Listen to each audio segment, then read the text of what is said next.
Everyone tells you intelligence is about having the right answers. But real intelligence was never about how fast you answer.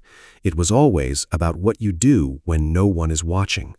And if you do these 5 things alone, your mind is operating at a level most people never reach. You were never the loudest person in the room, maybe not even the most confident. In school, you weren't always the first to raise your hand, but when you did, the answer was different, more complete, like you'd been somewhere else while everyone else was still catching up. At work, people move fast and speak first. You wait, you watch, you notice things others walk right past. In conversations, you ask the question that makes people pause, the one they weren't expecting. And in your own company, alone and quiet, that's when your mind does something unusual. Most people call it overthinking. What it actually is something far more rare. Psychologists have found that high fluid intelligence, the kind that isn't measured by grades or speed, often expresses itself in private behaviors, in what you do when no one is to perform for. It shows up in how you think when you're alone, in the habits that feel almost involuntary.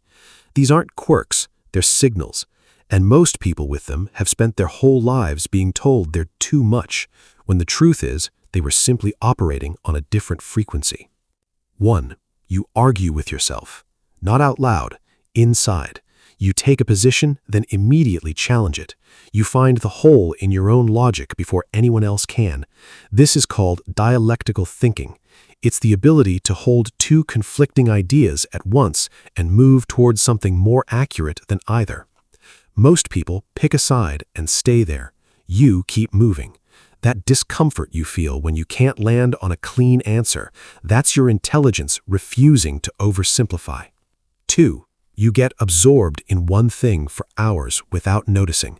Not scrolling, not distraction, actual deep focus on something that genuinely interests you.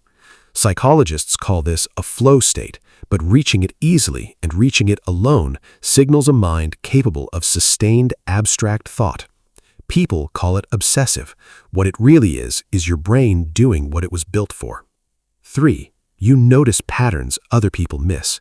A shift in someone's tone, a trend no one's talking about yet, a connection between 2 completely unrelated things.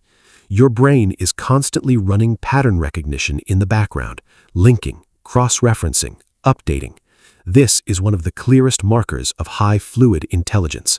The world looks different to you, not because you're strange, because you're seeing more of it. 4. You feel uncomfortable with shallow explanations. Someone gives a surface-level answer and everyone nods, but something inside you resists. Not to be difficult, because your mind already knows it's incomplete. This internal friction is called epistemic sensitivity. It's the sign of a mind that cares about accuracy more than comfort. It makes conversations hard sometimes. It also makes you the person who actually gets things right. 5. You re-examine things you already believe. Old opinions, past decisions, things you were certain about. You go back in alone and you question them. This is called intellectual humility, and research consistently links it to higher cognitive ability. Most people protect what they already think. You're willing to dismantle it. That's not insecurity. That's one of the rarest forms of mental strength there is. You were probably told you think too much, that you need to be more decisive, more confident, more certain. But certainty has never been a sign of intelligence. The willingness to stay in the question, to sit with complexity without forcing a simple answer, that is. What looked like hesitation was depth. What looked like doubt was precision. You were never behind. You were operating at a level the conversation hadn't reached yet. The goal isn't to think less. It's to stop treating your natural process as a problem. High intelligence without self-awareness becomes chaos. With it, it becomes your edge. Learn where your mind works best, protect that environment, and stop explaining yourself to rooms that aren't ready for how you think. Your mind doesn't need to be louder to matter. It needs to be understood first by you. Intelligence isn't how much you know. It's how honestly and deeply you're willing to examine what you don't. And you've been doing that alone, quietly, for longer than you realize. If this felt more like recognition than information, follow for more.